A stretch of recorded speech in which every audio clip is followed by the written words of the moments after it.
قال إنما أشكو بثي وحزني إلى الله.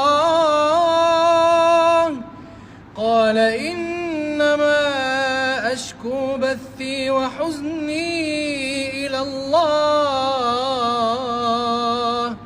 وأعلم من الله ما لا تعلمون.